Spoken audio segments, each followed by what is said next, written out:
Nowadays, the idea of marriage seems quite natural to most people. However, it has not always been so. During a long period in history, man had no concept of love and the institution of marriage. From the very birth of human history, around 3 million years BC, up until the end of the matrilineal society around 5000 BC, the history of marriage can be traced through its successive stages, beginning with group marriage, through polygamy, and finally to the monogamy stage. Each stage of this evolution had its own development, traces of which could be found a mere 3 decades ago in China. Today, these traces are fading, and in some instances have all but disappeared.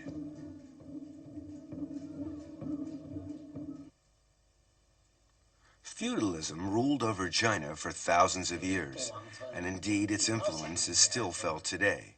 In Shaanxi Sheng, the cradle of the Chinese nation, this feudalism can be witnessed in the marriage customs. The marriage is arranged by the parents and the matchmaker. Family reputation is important and is scrutinized carefully. Many formalities must also be observed. The bride's birth chart must first be obtained. It is then hung at a shrine in the groom's house for 3 days. If nothing evil happens within this time, the bride-to-be is considered fortunate.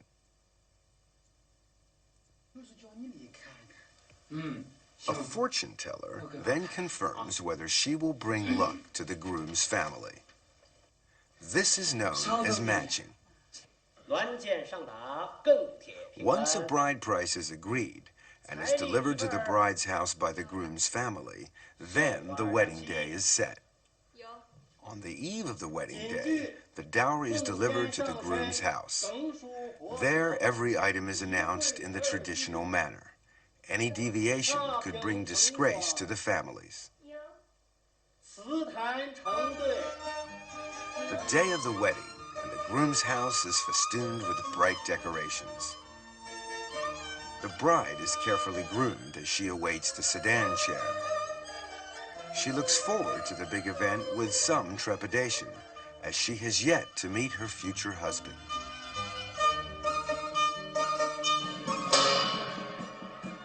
Back in the days when there were still imperial court examinations, those who passed the exams would have a parade in the streets to let everyone know about the great event.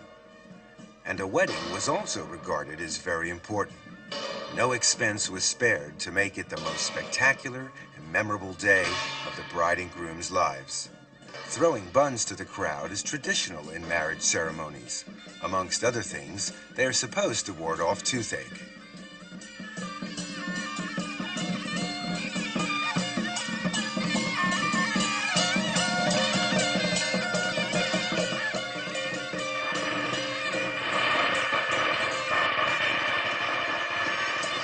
At last, the bride arrives.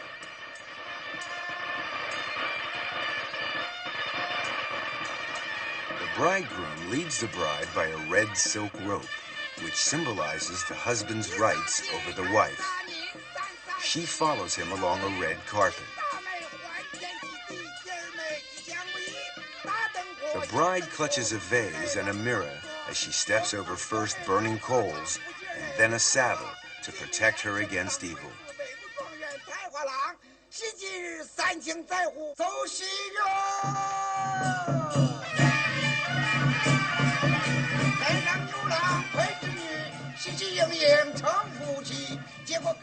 Usually, the bride's veil is lifted after the ceremony, but here, the bride uncovers her face before the ceremony starts. This is a moment of truth where the bride and groom first set eyes on each other. By now, it's too late for second thoughts.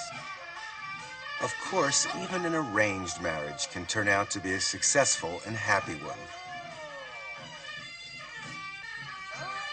This young couple will have to trust to luck and to the good judgment of their parents.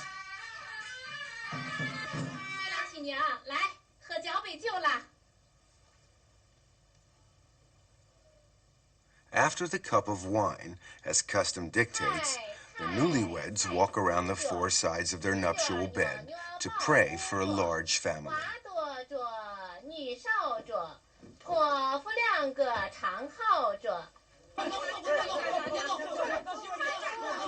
After the wedding banquet, friends and relatives will come and tease the young couple. The idea behind this is to provoke a physical contact between the two of them. These friends have decided to grab the bridegroom and put handfuls of grain inside his clothing. The bride is then encouraged to find the grain and take it out. By doing this, the husband and wife can become better acquainted and the ice is broken. Secular marriages are quite common. In fact, it's even possible for a man to marry a ghost. In the feudal era, some engagements were arranged before a child's birth, others during early childhood. Life expectancy and the child mortality rate often left one or the other future partner with no one to marry. In Fujian, a surviving male may remarry. However, he is still betrothed to the deceased, and he must marry her before he can marry her replacement.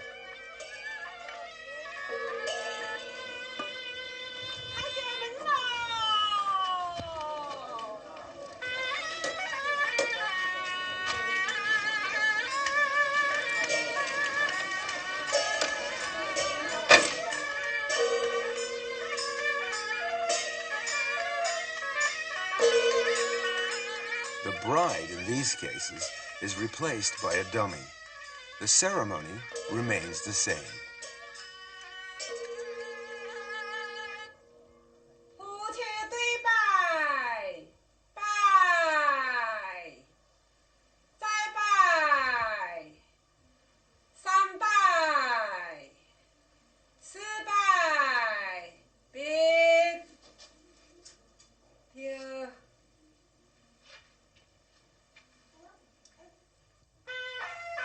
After the first wedding has been completed, the groom is free to marry again. The second bride must pay her respects by bowing to the dummy, as the first bride's spirit has already entered the room. She is only a replacement for the first wife, and as such, she will look after the husband and bear children for her.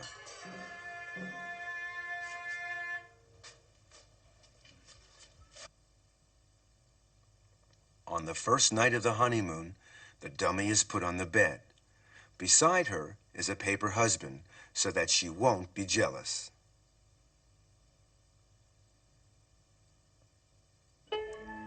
The two couples spend the night in the same bed, the dummy watching over the newlyweds.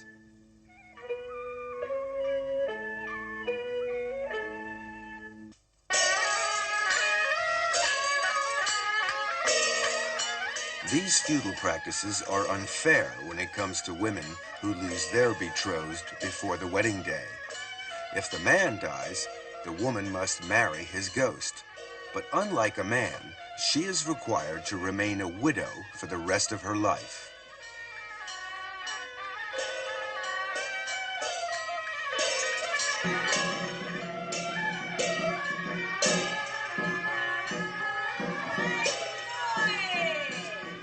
The wedding formalities are gone through as usual, but in this case, a rooster represents the groom.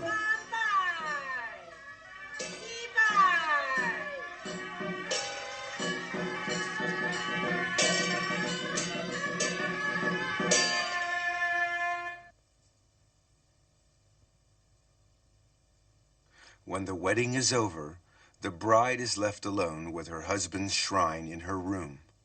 She will remain in his family for the rest of her life, unable to remarry. This was considered to be virtuous of a woman back in the old days.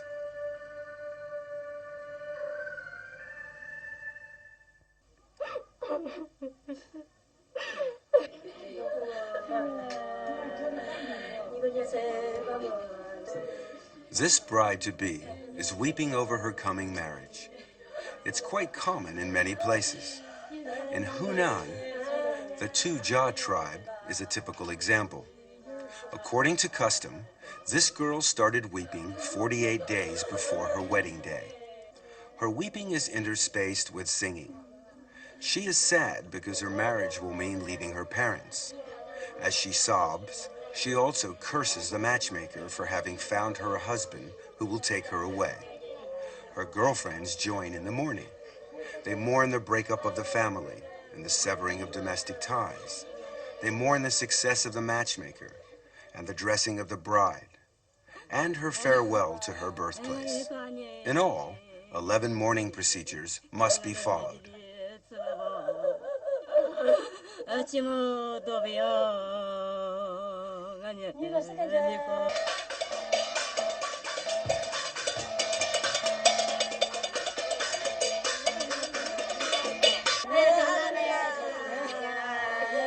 The wedding day begins with the bride, still sobbing, taking her place in the sedan chair. She bids farewell to her lamenting family, knowing that she will return in 3 days' time to a, hopefully, more happy atmosphere. She bids a last goodbye to her ancestors' shrine amidst a chorus of wails.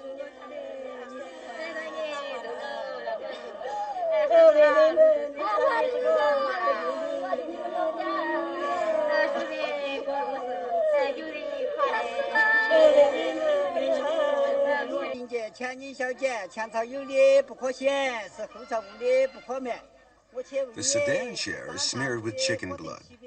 This is to prevent any bad luck being carried with her to the husband. Chopsticks are spilled before leaving to ask for a blessing on her parents' family. After that, the bride is not allowed to touch the family ground when getting into the sedan chair and must be carried on her brother's back. It's not that easy, as he must not touch his sister either. It requires a little imagination and some technique.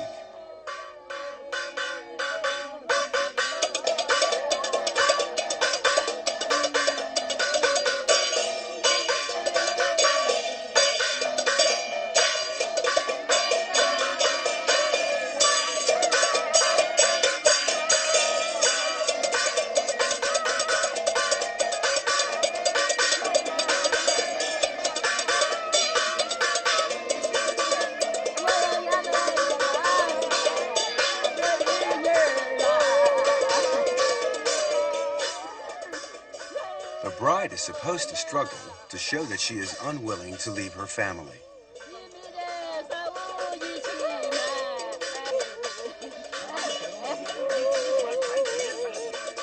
Changing her shoes signifies that she will never go back.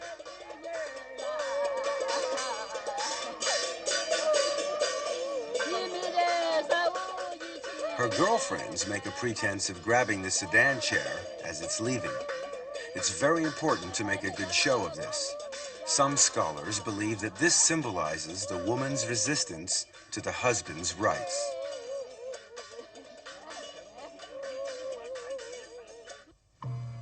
From 3 million BC to about 1 million BC, human society began to take shape. However, marriage as we know it didn't exist. This was the stage of group marriage, or what can be called primitive promiscuity. From 1 million BC to 100,000 BC, human society was splitting into different blood families. A form of promiscuity called consanguine group marriages developed. In the matrilineal society, group marriage outside the tribe became common. However, there was nothing resembling the wedding ceremony as we know it, and these relationships were mainly casual. In the mountainous areas around Jinshajiang in Sichuan province, A small remote village still practices group marriage, but in a more progressive way. Not only do they have a wedding ceremony, but their marriages last. The people here belong to a branch of the Nye tribal minority. Within their rugged and spectacular environment, these people live a simple life, far from civilization. Many have never seen a car. This is a tribal wedding troupe. The man in the blue robe is the troupe's master of ceremonies. His official title is Minabu, which means the guide. The troupe arrives at the groom's house. Inside, someone is at prayer. The prayers are to prevent any bad spirits from the bride's family from entering. Both of these girls are brides, and they are both sisters. When the door is opened, the troupe proceeds inside for the ceremony.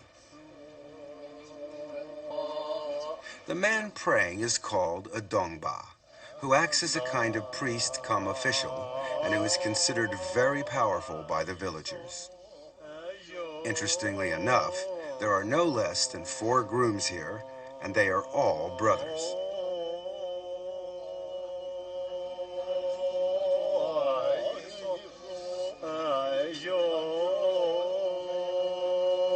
The tying of a cowhide rope is a very important part of the ceremony. It will ensure that the women will not run away. Actually, there doesn't seem to be much chance of that happening. Toasts are drunk to the happy event. The first toast is to the Minabu. Then the brothers drink to their future closeness.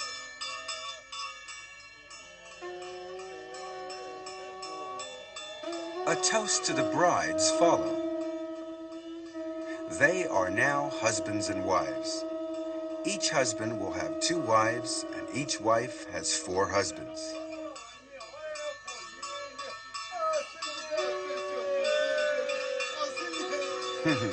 He'll drink to that. With 6 people living under one roof, accommodation is no simple matter. They must live in a 3-story house, husbands living on the top floor, and other members of the family on the 2nd floor, including the 2 wives. The wives are not allowed upstairs. When a husband feels romantic, he must go downstairs. This could cause a problem if all 4 husbands have the same idea at the same time. In these cases, it's a rule of first come, first served.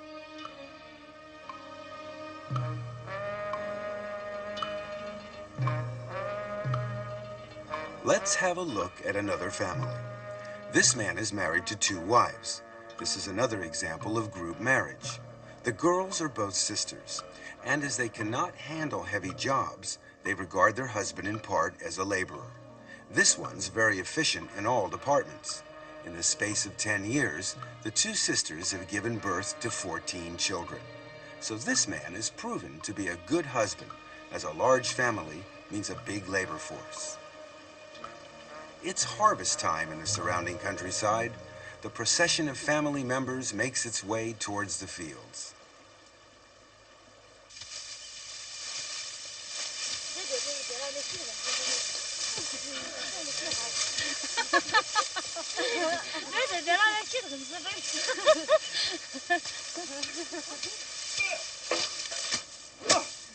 It's a case of all hands on deck. A big family means less hired labor and more money.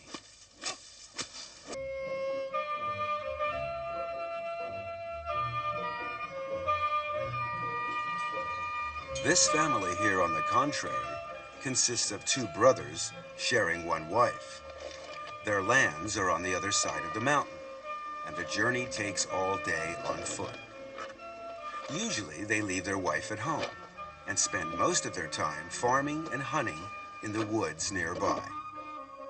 It seems that game is very plentiful in this part of the country. The wife takes charge of all the housework and cooking. The staple diet is a mixture of corn flour. With wheat, they make a kind of wine, which which is drunk daily. Clothing is knitted from either wool or hemp, and each family makes do with articles that are homemade. Their only mode of transport is by foot, but the people seem content with their simple lifestyle.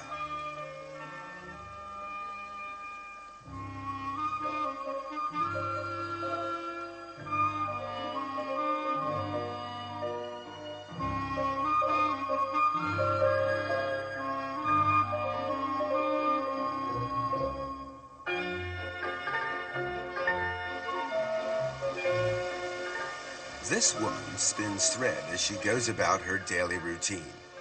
There is always work for her to do, and this will save time for more pressing chores. Group marriage is also referred to as synogamy, which means partnership. Its format and scope are not restricted and generally depend on economic circumstances, which makes it a very flexible arrangement. The Dong tribe were formerly a branch of the Yu tribal people. Their traditional costume, made from cowhide and egg whites, is quite unique. The combination of these materials gives the costume a sheen. The garment has no buttons and is weighted with pieces of silver. These people inhabit the regions of Guizhou, Guangxi, and Hunan provinces, living mainly off the land. Besides farming, they also operate freshwater fisheries. After a long day in the fields, there's nothing the local girls like better than a cool dip in the river.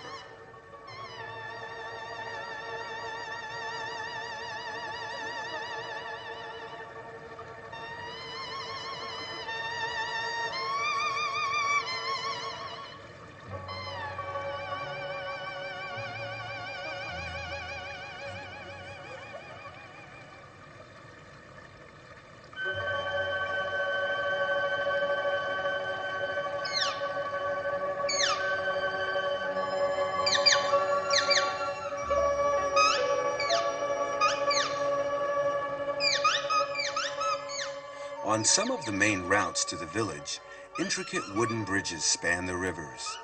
They're known as storm bridges because they are used as shelter during bad weather.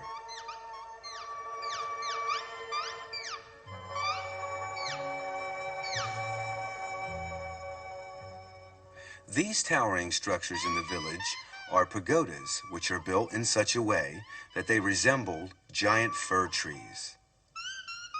The eaves overlap neatly. Inside, the roof towers above the onlooker. This fir trunk is used as a ladder. The ancestors of the Dong Yu people were a tribe that lived in the forest, and so these pagodas are built in the shape of a fir tree in remembrance of their ancient origins. Each clan in the village has its own pagoda. Whenever a crisis arrives within the clan, members will gather here to discuss matters and resolve the problem. However, the pagoda also serves quite a different purpose. Young girls will often invite boys from outside the clan or village for a few hours singing, dancing, and conversation. The song they sing is called a step song, for obvious reasons.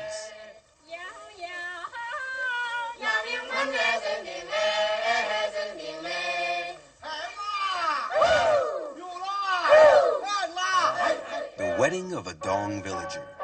The customs of the marriage ceremony have been handed down from the ancient tribe of their ancestors. It's a form of marriage by capture. When the groomsmen approach, the bridesmaids help to hide the intended bride and defend her against the male horde with their umbrellas. This marital hide-and-seek is generally accompanied by a generous amount of good-natured horseplay between the sexes. However, umbrellas prove no match for the persistent young men, and the line of defense gradually collapses. The pursuers are gaining the upper hand as the girls fight a rearguard action to protect their friend.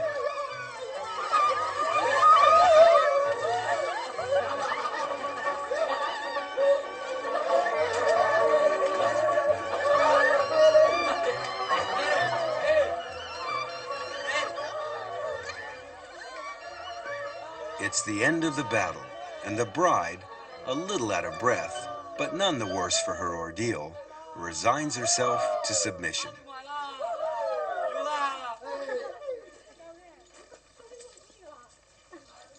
A dong groom need not go to meet his bride.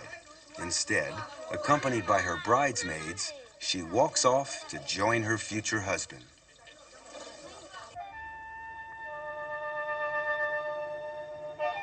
The Bao Yi tribe live in the southern part of Guizhou. All the houses in the village are made of stone, even down to the roof tiles. Here, young boys and girls marry at the age of 13 or 14, the girl remaining with her parents after the wedding, a custom known as non-virile local residence. During this time, she continues to dress like a maiden, sees her own friends, and carries on meeting other men freely. This period may last for up to a decade. This separation is an insult to a husband's rights, and he must take her back to restore his honor. This bride has been descended upon by her mother-in-law and sister-in-law. She struggles and breaks free as the two women give chase.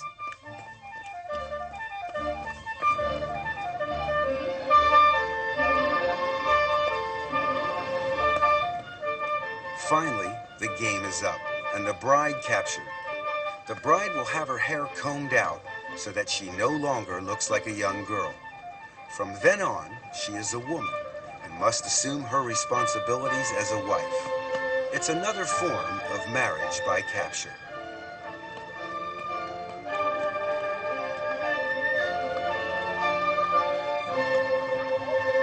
Three days later, the mother-in-law and sister-in-law bring along a rooster and some wine to the bride's house to collect her.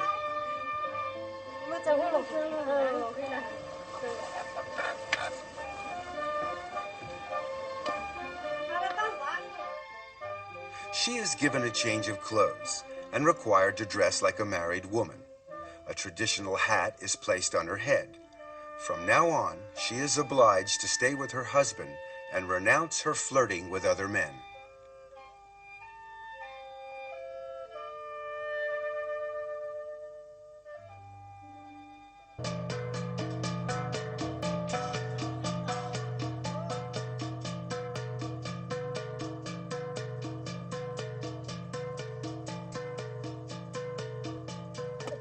At first sight, there might not seem to be anything unusual about these four people until you realize their relationship.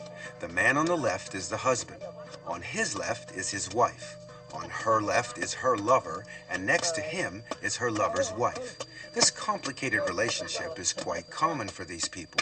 They are the Ao Yao tribe, and they live in Guangxi. The marriage customs here represent a transition between polygamy and monogamy. These people have a saying, a couple only eats together, but lovers sleep together. Marriage is seen as a means to increase productivity. Working together and taking a lover is regarded as being reasonable as well as being legal. This is the time for planting, and so the wife's lover brings along his wife to lend a hand in the fields. The husband, of course, is very grateful to them. A lover's date is usually initiated by the woman. With this secret signal, the lover will know exactly what to do.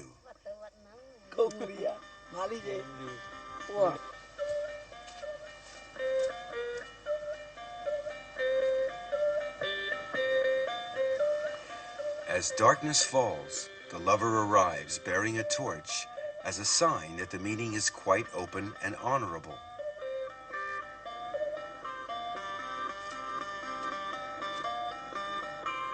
The family hasn't quite finished eating dinner when the young man arrives, but the husband behaves normally and receives him as a distinguished guest since everything is above board. The lover feels honored.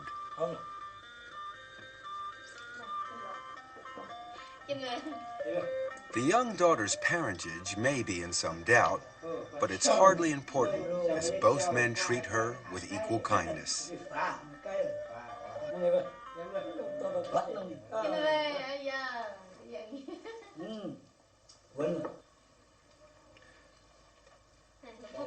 After supper comes entertainment. But first, they gather to wash their feet together. This feet washing symbolizes their closeness as a family.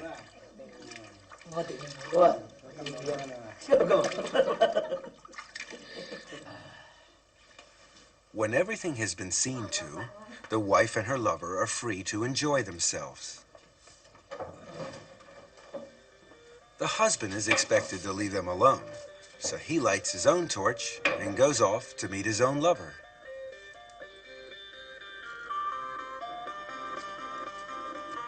This custom originated in matrilineal societies. At that time, men worked in their family and had love affairs outside. This continued until the advent of patrilineal societies and the establishment of monogamy. However, the custom survived in some areas, with love, living, and sex becoming three different aspects of marriage. Love affairs in the Kashanyao tribe are also quite open. If a girl invites a boy over at night, he can't use the front door. However, that's no problem for this resourceful Romeo.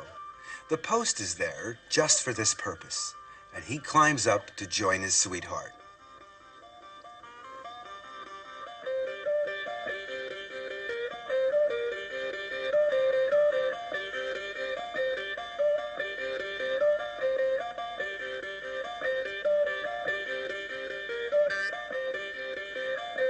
The next day, the girl will end the relationship if she decides she can't get along with her suitor. If she likes him, however, she will introduce him to her mother. In this particular case, the mother is delighted to find that her rather plain daughter has managed to catch herself a handsome young beau. She thanks him for coming and hopes to see him again. He is given a present and asked to stay a while. A marriage looks to be on the cards. Their customs show matrilineal characteristics before marriage and patrilineal characteristics after marriage. It's the result of being in transition from one stage to the next.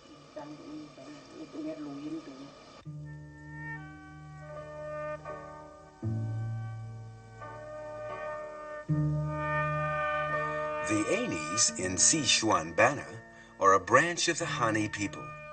Their village is unusual in that each house is surrounded by small cabins.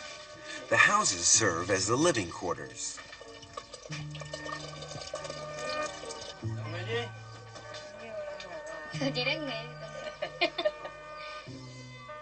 Inside the house, however, men and women are strictly segregated and must stay in their respective corners of the house. Even eating and working are undertaken separately, men with men and women with women. Even couples are not allowed to stay together.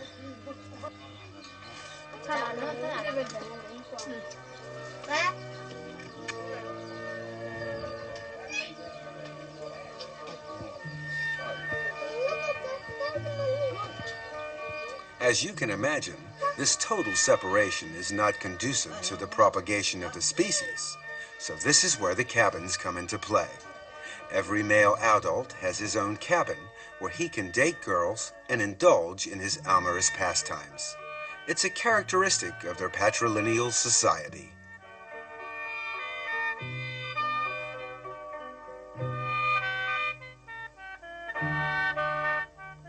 The Anis hold the gourd in very high esteem. Its abundance of seeds symbolizes a big family, whilst its shape is similar to the male organ. These people have very defined standards of beauty. A girl should be plump with a small tummy. Their costume is therefore designed to show off their most important features.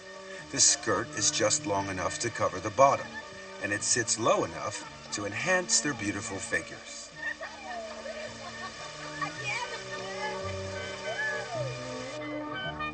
This group of young girls typifies the ideal beauty.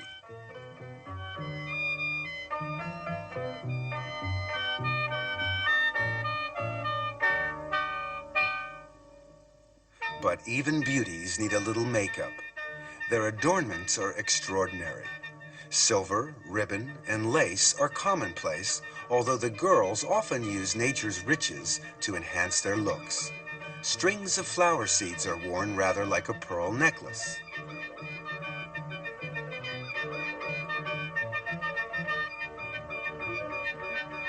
Shells, which are highly sought after in the mountain areas, are made into a belt.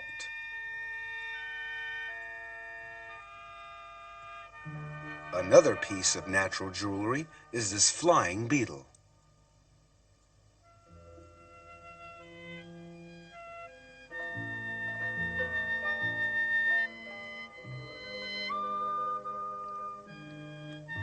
Before it can be used, it has to be prepared. The girls wrap it in a leaf, then dry it out thoroughly in the fire. It is then threaded with a piece of twine. The effect, when put in the hair, is quite beautiful.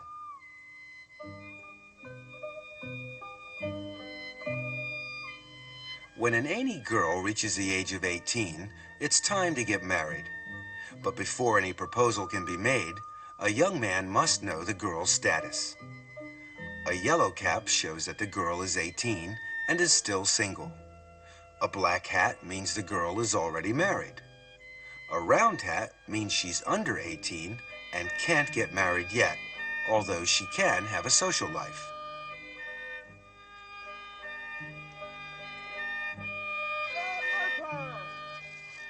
Ainies are open in their attitudes, and premarital sex is allowed. The young men and women often court through social activities, although it's not always easy, as they must marry outside the tribe. Once married, affairs are tolerated within the rules. That is to say, men are allowed to have them, but women are not.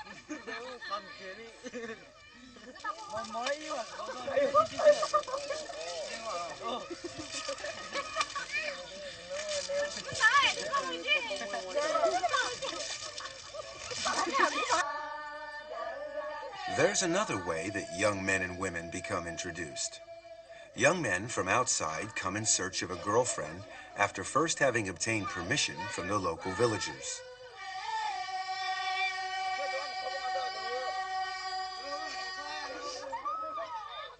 Once a young man has selected his girl, he must make his intentions known to her. 3 procedures must be followed. Firstly, the boy pulls her belt slightly.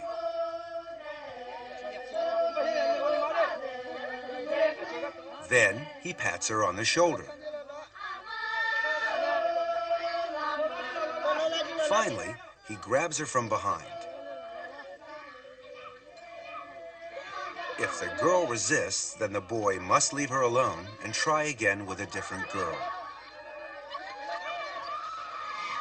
This young man's wish has come true, and he's got his girl. To celebrate, the local boys treat him as an honored guest and give him a drink. In this case, it's not wine, just water. The lucky man is invited to stay the night, and a cabin is provided for the couple to spend the night in.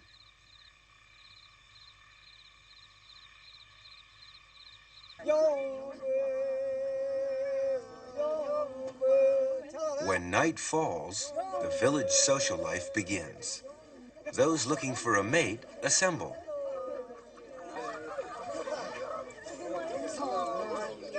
At first, the boys keep their distance.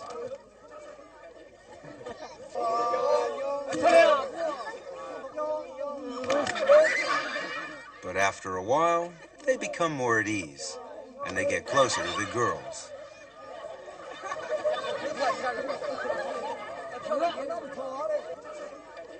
When a decision is made, the young man must approach the girl of his choice. If he is refused,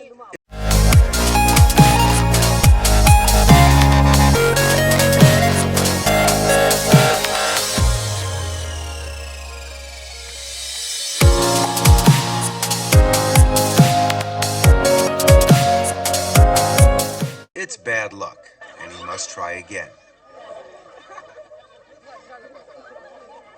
If he's accepted, the couple will go off and get to know each other.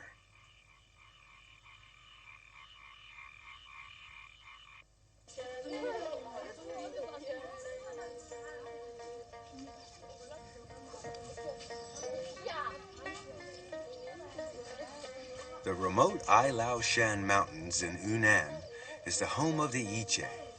They are also a branch of the Han people. The Yiche women's traditional costume is quite unusual. It is made up of a pair of shorts with a front opening blouse which leaves the right breast exposed. It's their everyday clothing, and it's not considered indecent.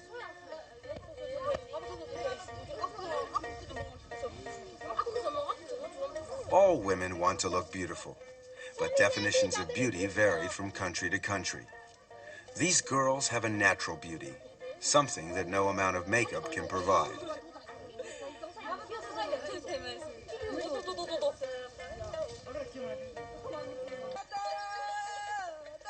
The Yiche have a special festival called Liang Hala, when young men look for a lover. The way they greet young girls is very unusual. Instead of shaking hands or even a kiss on the cheek, a man will press a girl's breast.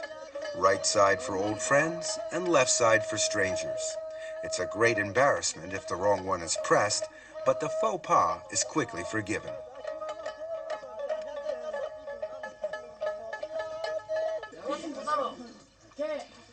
When a boy meets a girl outside, he will often invite her to a party. The number of boys is always the same as the number of girls, and they sit alternately in a circle.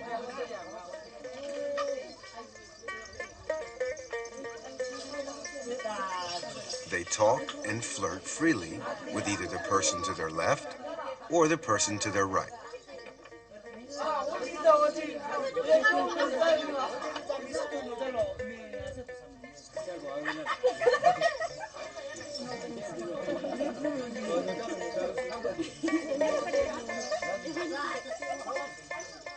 At first, they're shy and feel a little awkward.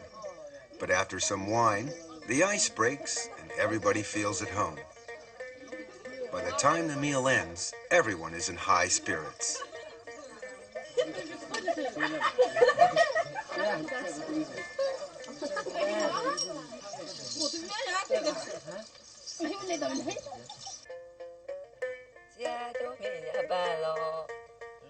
The Yiche are open in their sex life.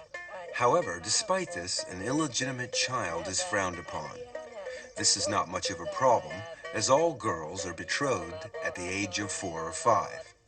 They remain with their parents and don't live with their husbands until they are older and have given birth to a child. This shows that they are fertile.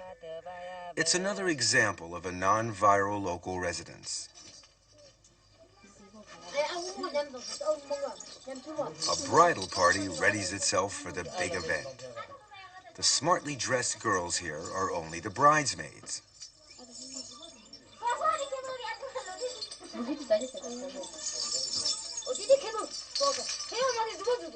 This one is the bride. Before she leaves, her mother gives her a duck and an egg to carry, symbolizing her fecundity.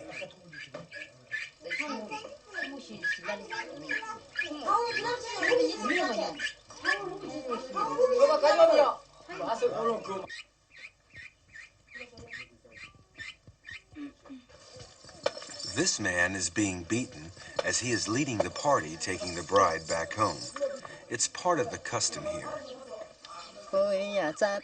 A rope is tied across the path of the husband's village. Everybody may cross over except the bride. She must break the rope to show that she is cutting off her links with her past.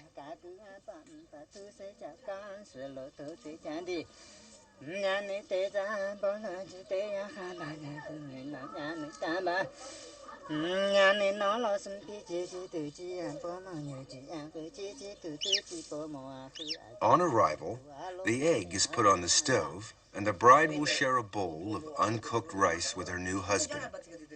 From then on, they are married.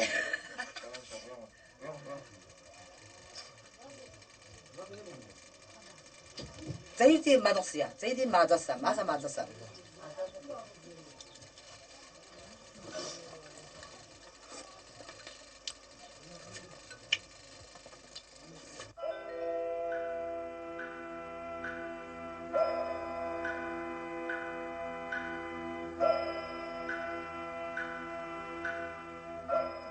Most women in the tribal minorities are good at embroidery.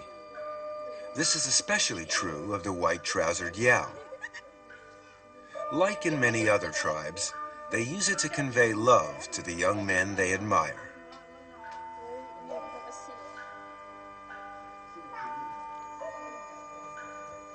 When they are in their teens, their parents build a cabin for them. They use this cabin for their love affairs.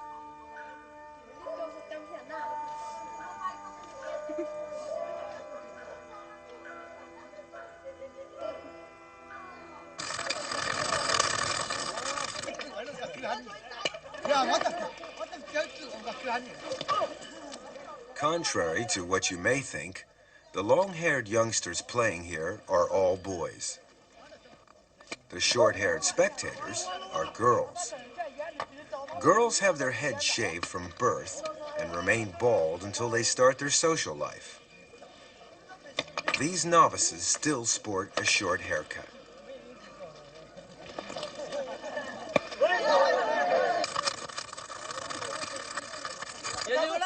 In most societies, the boy courts the girl. But here it's the opposite. To show her interest, a girl will pull the boy's belt. If the boy isn't interested, he will ignore her and walk away. If he is, he must still show a reluctance to take up the girl's offer. Otherwise, he is considered shameless and not a decent young man.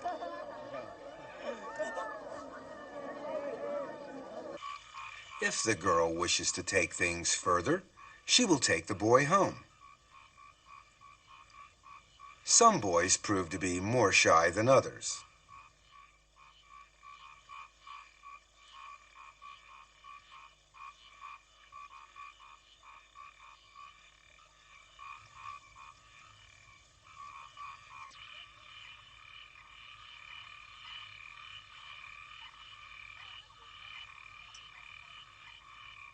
Bringing a boy home is considered to be quite normal. In fact, the parents feel honored to have a suitor in the house. On the other hand, if no boy comes, the whole family is disgraced. Though they are free in their sex life, the marriage is still subject to certain rules. If a girl wants to get married, her cousin must be given first refusal. Her father must consult her maternal uncle first, as her mother came from her uncle's family in the first place.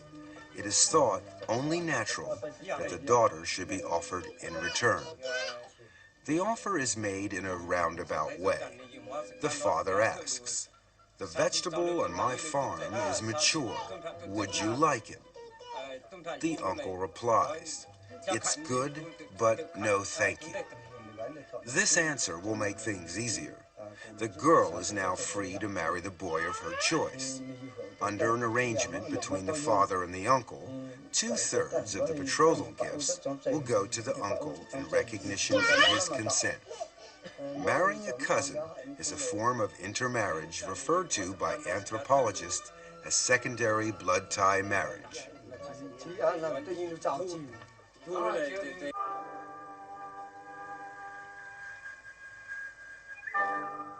This practice prevails in the Va tribe too, although it is not allowed within a patrilineal family, nor within the same clan.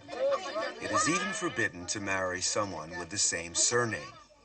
If this code is violated, it is considered incest and regarded as an offense. As a punishment, the couple must buy a cow and slaughter it. The cow's head is cut off and put on top of the couple's heads to show repentance for this transgression. They treat the whole village to a share of the meat from the cow and pay for prayers to be said, as they believe that this crime may enrage God. They fear that the clan or even the whole village may be cursed otherwise. Thereafter, the couple will never see each other again.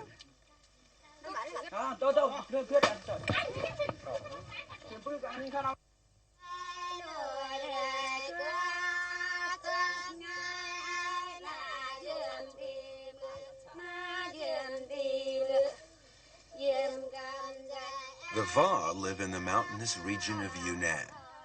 The whole area is a veritable Shangri-La. They lead a simple and primitive lifestyle, and all labor is done by hand.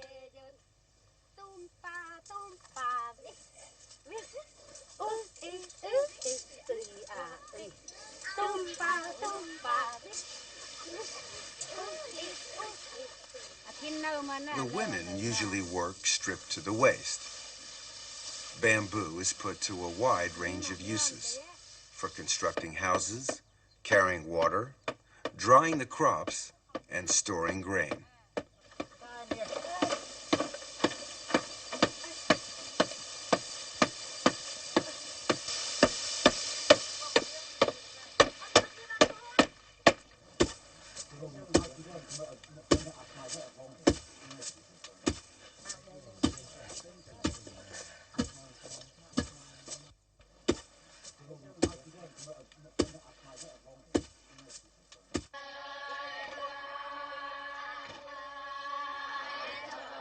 The Va practice free love. Quite often, young men will go out at night to drop in on their girlfriends. Sometimes they will go in twos and threes, or even in a large group.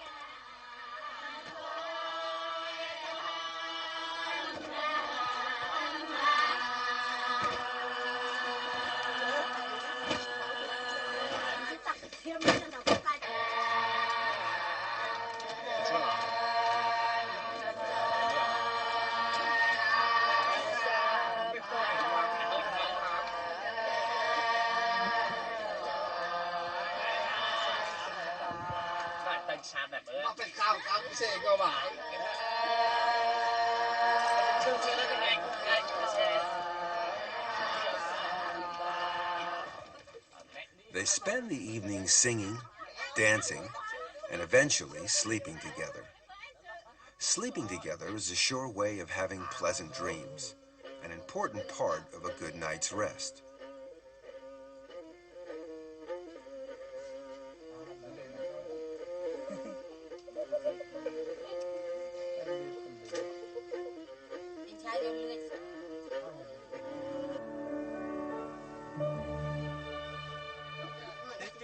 The next morning, the youngsters tell each other about their dreams. If one dreams of trees or bamboo, it means good luck. A tree being pulled down or a man falling is a bad omen. In this way, they try to read each other's thoughts. If the couple get on well, the relationship will continue. If not, they can always break it off and blame it on the bad dreams.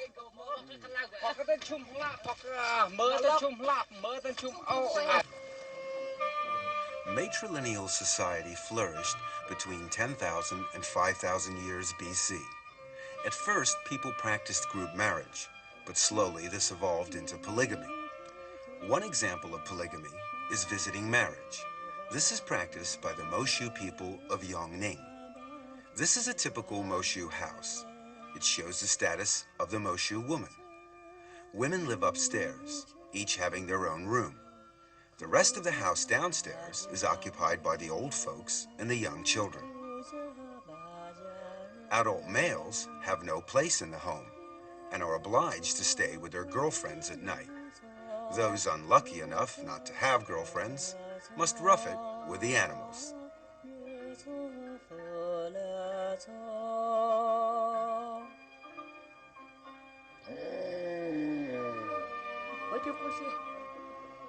An initiation ceremony is held when a Moshu boy is 13. After that, he's considered an adult and will join in with the work and enjoy all the privileges of adulthood, including having affairs. A specially close girlfriend is called an ashao, a name signifying that the boy and girl are sleeping together. Polygamy should not be confused with group marriage. The latter is between groups and is totally casual. The former is one-to-one, although there is still no formal bond and partners may come and go.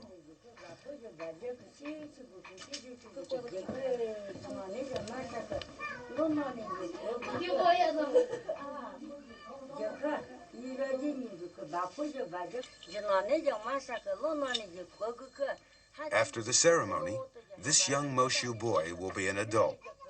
He is ready to take his first ashao.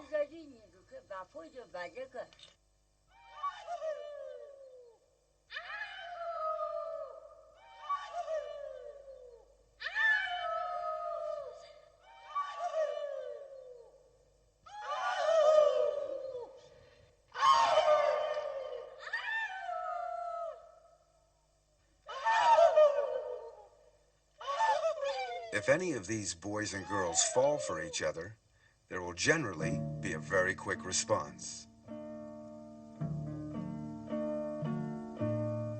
At night, the young boy goes to the house of his new ashao. He throws a pebble to attract the sleeping girl's attention.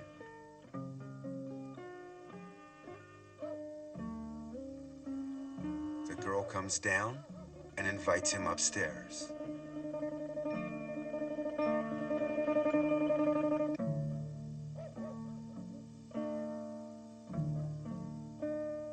The next day, the boy returns to work in the fields as usual.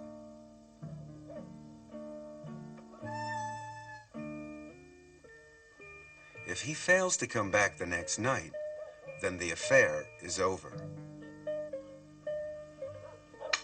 Likewise, if the boy returns and the girl refuses to open the door, the affair is over.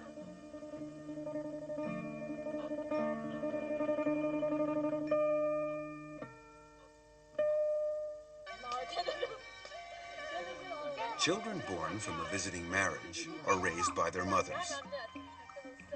The father has no obligation to participate at all.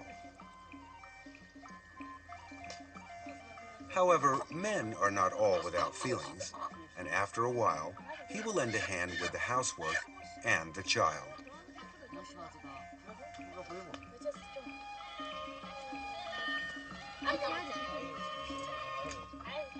In the end, most couples will live together when they reach a certain age. The matrifocal family becomes a joint family, and the matrilineal family changes into a conjugal family.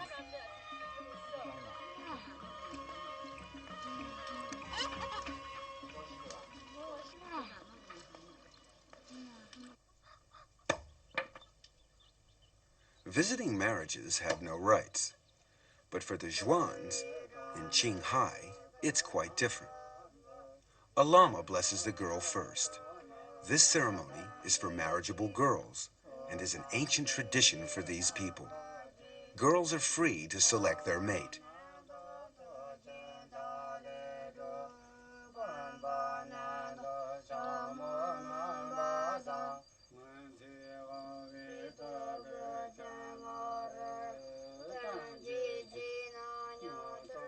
When it's time for the girl to change her clothes, she must wear 2 pearl necklaces at the back of her head to indicate the end of her maidenhood.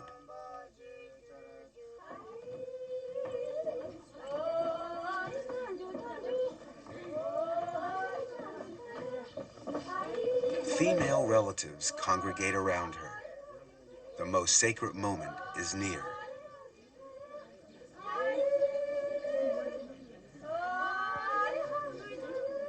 The closer they come, the lower the bride must hold her head. It's a religious ceremony called Dai Tian Tao, or marriage to the god.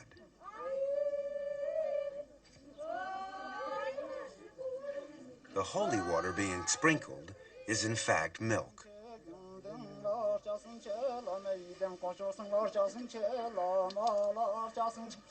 During the prayers, the bride's face is washed with holy water.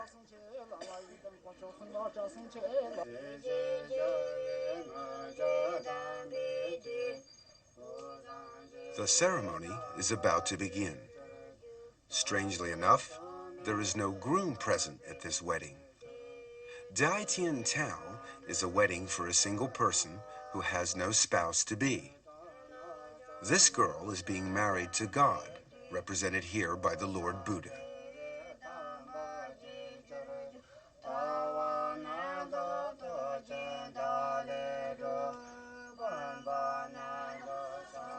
After the ceremony, the girl is free to have love affairs and to bring men home.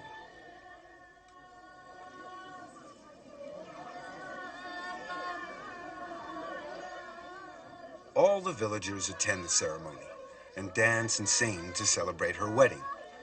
The purpose of the ceremony is to announce to the public that another girl has reached womanhood and she is now able to take lovers.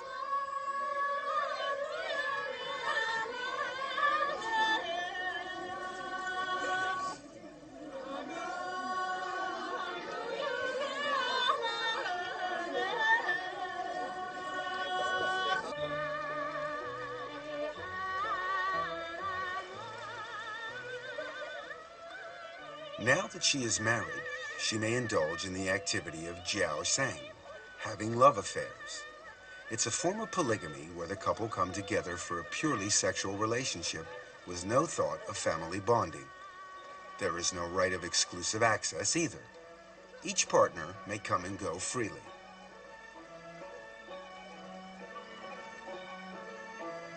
This romantic period is a privilege of youth in an area where men far outnumber the women. It helps to correct the imbalance. Most of the older people have families.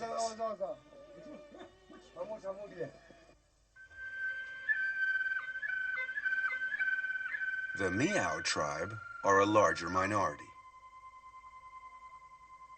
They regard themselves as descendants of Qi Yu and are scattered around the southwest mountainous areas of China.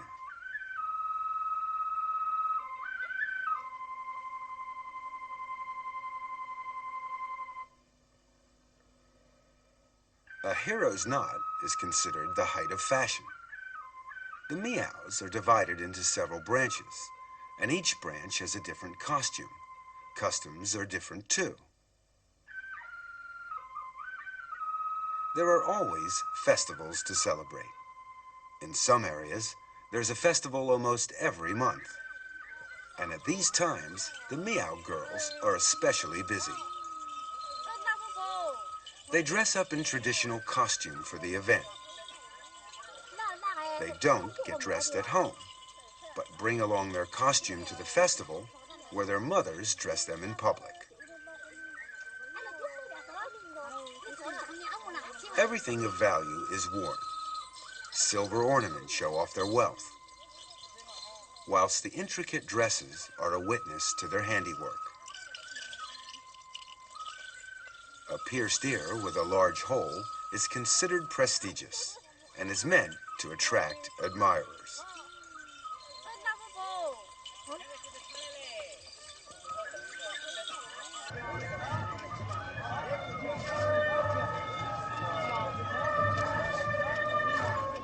During these festivals, performers from surrounding villages will turn up to provide countless entertainment.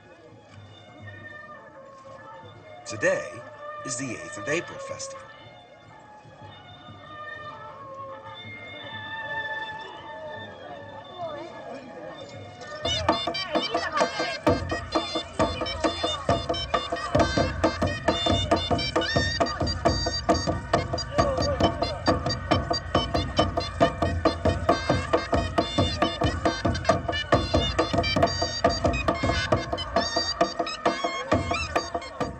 Villagers present a gift to the mother of the dragon, for whom the festival is held as a welcome.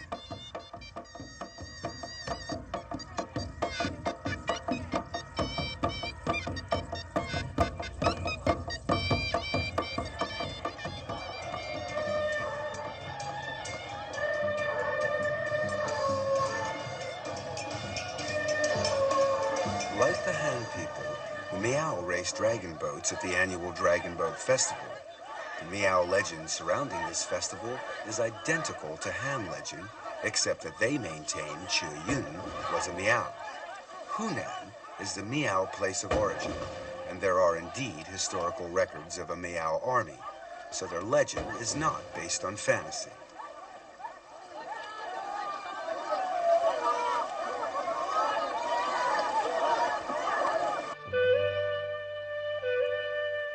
The 6th of June festival is held to celebrate engagements. The atmosphere is completely different here. On this day, these young girls have decided to take a bath in a quiet river, and they've asked their lovers to come along and watch.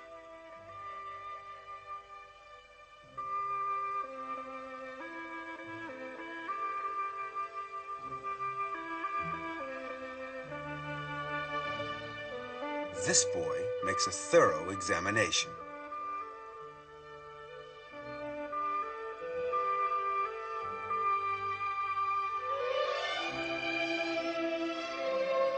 If he's satisfied, he must make his intentions clear, in a polite way, of course. He pays her homage by presenting her with a red ribbon, a token of engagement. In receiving it, she accepts his proposal. Romance is truly international. Another festival is called Eating Maiden's Rice. Besides the usual singing and dancing during the day, the whole family has dinner together.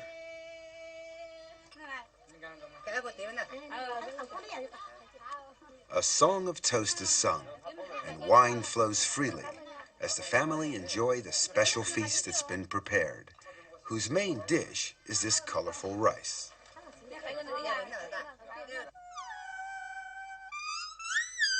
At dusk, young boys arrive blowing a horn as a call to their girlfriends. Each girl takes a rice ball to her lover. It's called asking for rice. The rice balls have messages.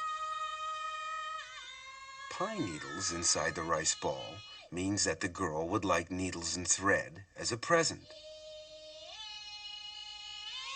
Corn means the girl would like an umbrella.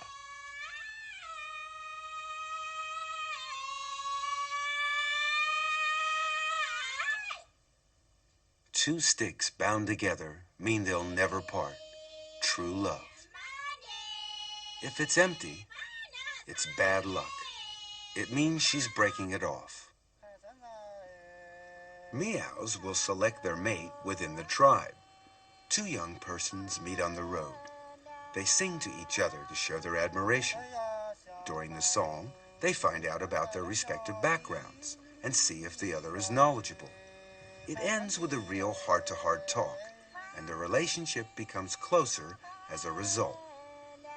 It is customary in this tribe for lovers to carve a notch on a piece of bamboo after each date. If, after numerous dates, they fall in love, they break the bamboo and each keeps one half as a token of their eternal love. If either one of them ever breaks their vow, they will be obliged to eat the bamboo as a punishment for being unfaithful. Quite an effective deterrent.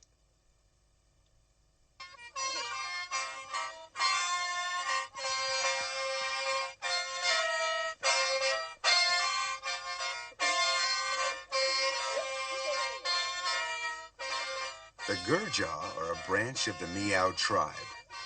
They're experts at blowing the sheng, a long horn-like instrument. Under traditional rules, no blowing is allowed after the planting season. Otherwise, the seedlings won't grow. The correct time for sheng blowing is before planting, which is also the right time to look for a girlfriend.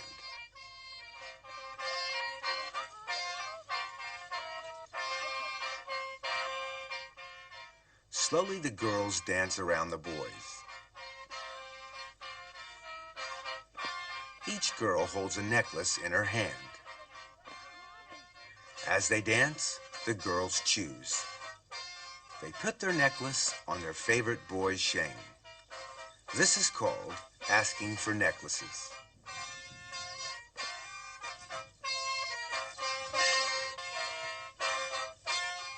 This young man is lucky.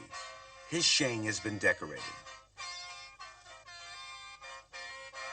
But not every boy is sure to be successful. This one has something the others don't. He has 3 necklaces on his sheng.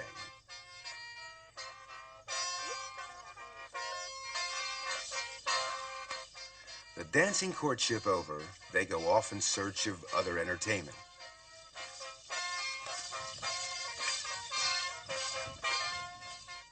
Leaving the unfortunate boy to curse his bad luck.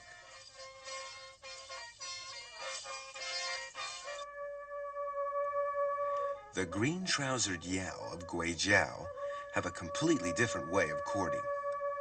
Girls all have a small hole in the wall over their beds. It's called a lover's hole. At night, when the girl is asleep, a young boy tries to wake her up by prodding her with a thin bamboo stick. The girl wakes up and grabs the stick.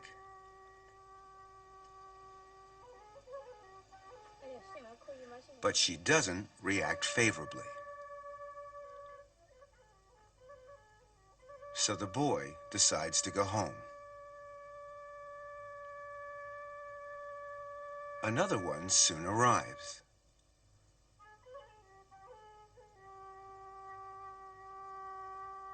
He repeats the same procedure.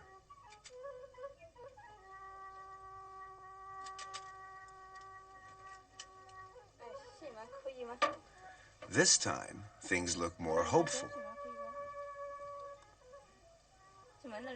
She asks him who he is.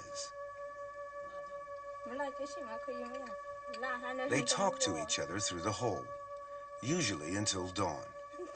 He seems like a nice boy, and she lets him in so that he doesn't catch cold.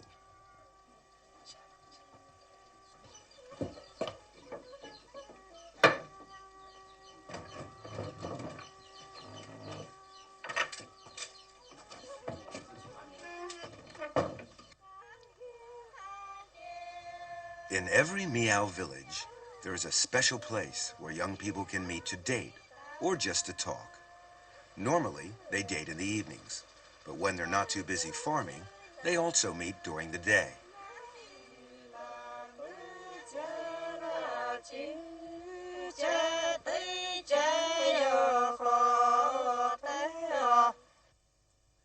Most girls spend hours and hours embroidering. Those who can't embroider find it very difficult to marry. Free love is popular with the Miao, but marriage is still decided by the parents. The bride must walk to her husband's house. The whole party dresses up to show off their beautifully embroidered costumes, and it's often difficult to tell the bride from the bridesmaids. The Miao never marry within their clan. These two families live far apart, so the bride's party has a long way to walk. Miao have special greeting customs when a marriage is about to take place.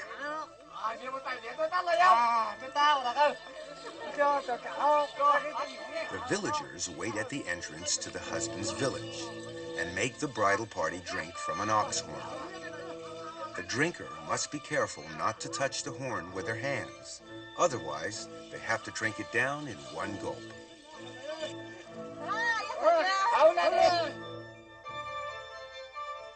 The bride is required to step inside with her left foot forward. This will ensure that her firstborn will be a boy. The wedding is very simple, with no real ceremony. The bride must carry water for her husband's family.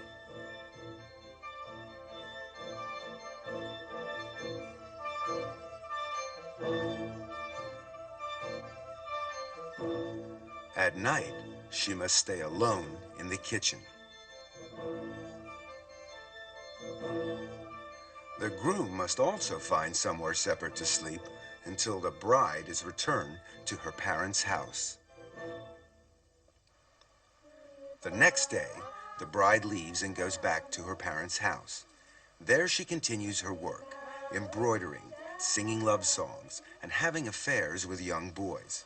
The couple practice a non-vira local residence.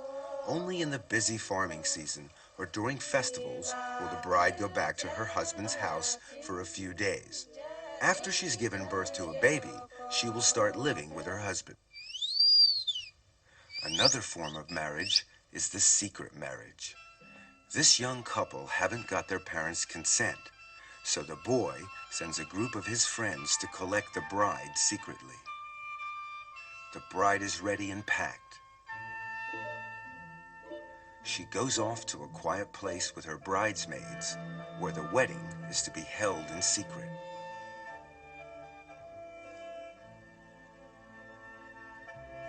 Quickly, she dons her bridal dress.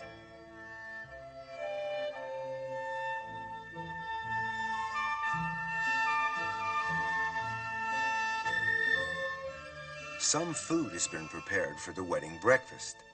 The event turns into a wedding and a picnic rolled into one.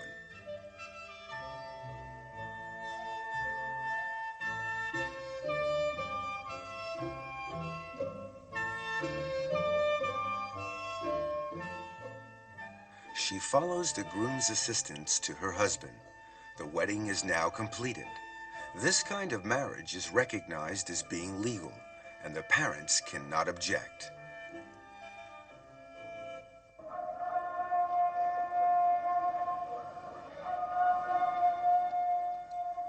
The Uyghurs of Xinjiang are Muslim. On their holy days, they worship God and take part in extended prayers.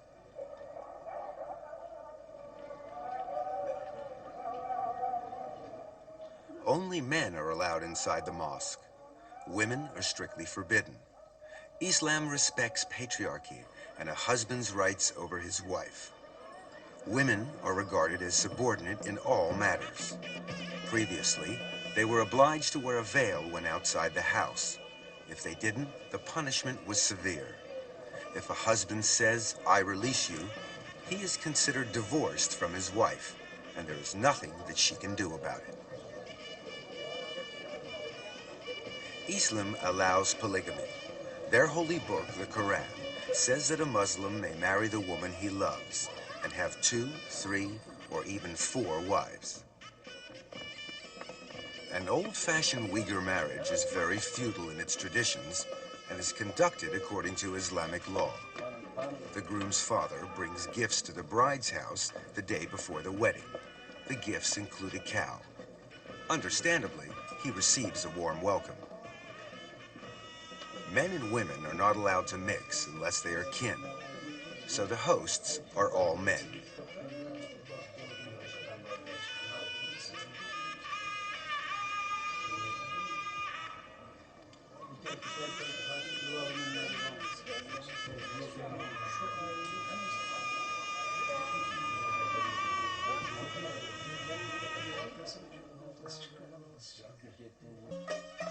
The day of the wedding, the bride gets up early to dress.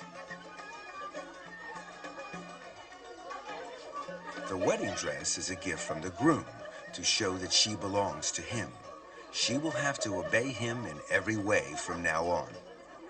Friends and family come over to celebrate with her. She goes outside to greet the female relatives.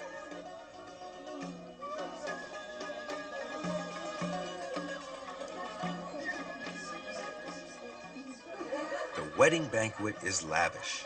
An array of snacks, preserves, sweets, and fresh fruit is prepared. All specialties of Xinjiang region. Unlike many other peoples, the Uyghurs hold their weddings at the bride's house. The guests eat whilst waiting for the groom. Finally, he arrives, amid much good-natured horseplay.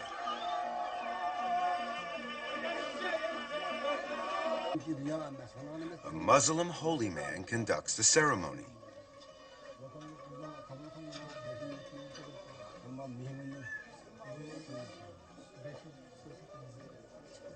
First come the prayers. Then the bride takes her vows and says, "I do."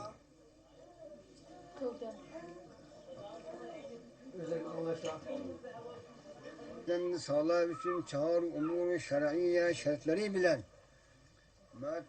it's the turn of the bridegroom. Of course, he has no hesitation.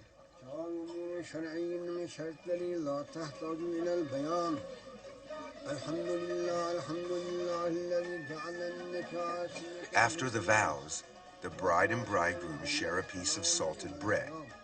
This symbolizes the hardships they will share during their married life.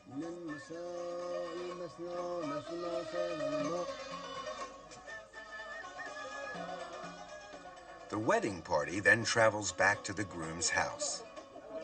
Here the bride must be carried over a fire before going inside to prevent evil and bad luck from entering, just as the Han brides do.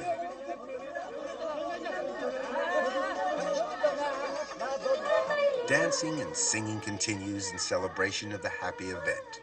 The groom's sister takes the bride's veil, and the wedding is complete. Freedom, monogamy, and sexual equality are the characteristics of a modern marriage. The marriage laws stipulate that prescribed marriage, purchasing, and any acts interfering with marriage are forbidden. Both partners must marry voluntarily, with no pressure from third parties. Of course, love plays a very important part in any modern marriage, and having a love affair is seen nowadays as a prelude to getting married. In the countryside around Beijing, this can be seen happening wherever you look. But not everybody enjoys these romantic encounters. Some people find it difficult to find a partner.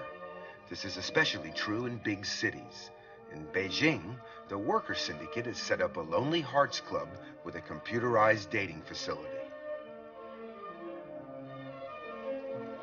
This modern equivalent of the matchmaker tries to bring together those despairing bachelors with the mates they desire. The scheme has been very successful. The registration and procedures are quite simple.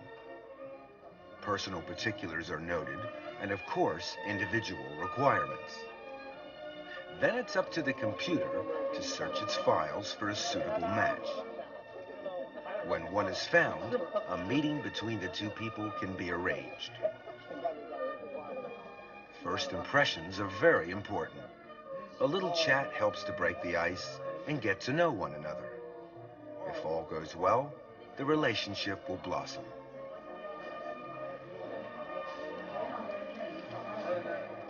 This couple seems to be getting along quite well.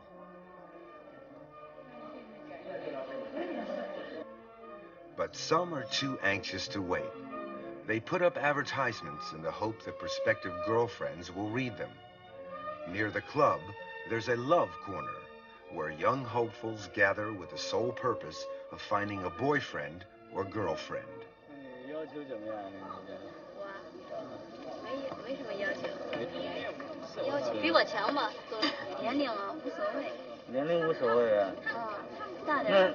大点也没关系。大点也有限度的，大10年、20年那种。也别太离题了，大几岁差不多，只要俩人合得来就行。This sounds quite reasonable, but how do you go about finding Mr. or Miss Right?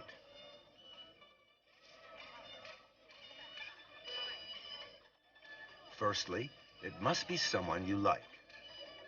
You must go right ahead and get straight to the point. Oh dear, never mind, try again.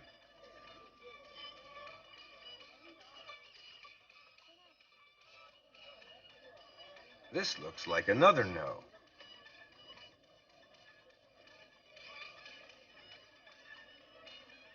Ah, this looks more hopeful.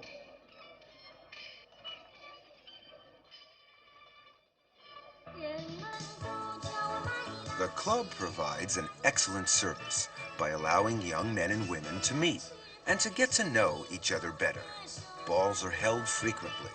It's Golden Autumn Night, the eve of the Mid-Autumn Festival. These two young ladies are obliged to dance together. They obviously haven't found their Prince Charming yet,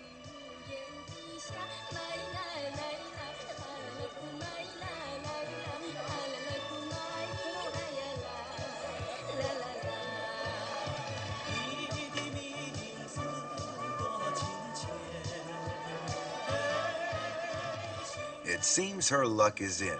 She's found a handsome man. The ball is divided into sections.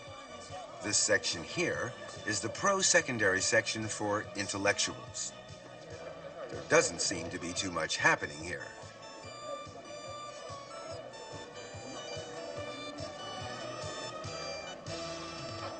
This is the senior citizen section. It's pretty crowded with older men and women trying to find their perfect partners.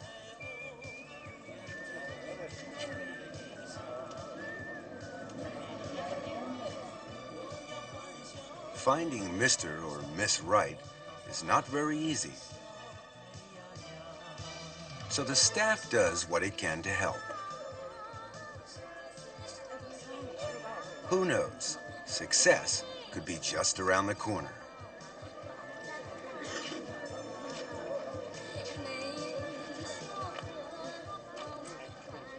Throughout the hall, men and women of every age group are getting together with the opposite sex, trying to select the partner they would like to date.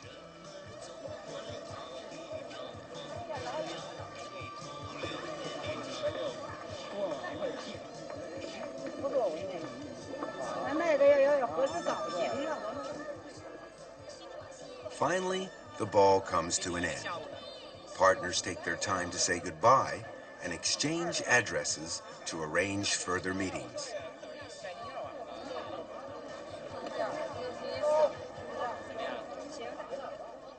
Some, however, are not so lucky.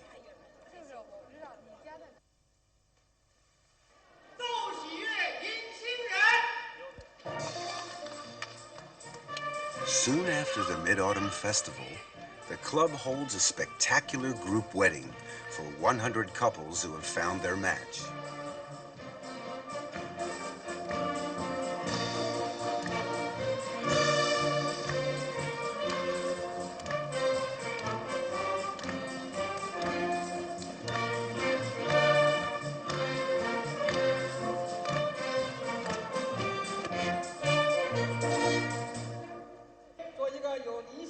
The Master of Ceremonies is the Deputy Mayor of Beijing. It's quite a grand affair, a happy occasion for all.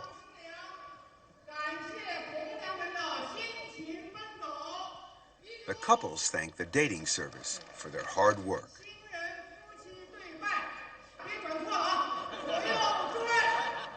Then they bow to one another 3 times.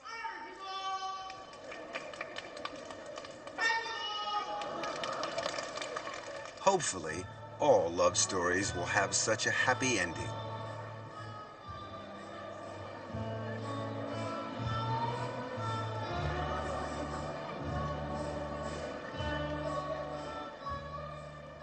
The harmonious union of love and marriage is the result of thousands of years of evolution. Some people believe that our present system will continue. Others maintain that marriage customs, like many other aspects of everyday life, are in a constant flux and are bound to evolve further. Of course, nothing is absolutely certain. What will the future bring? Judging by the past, your guess is as good as ours.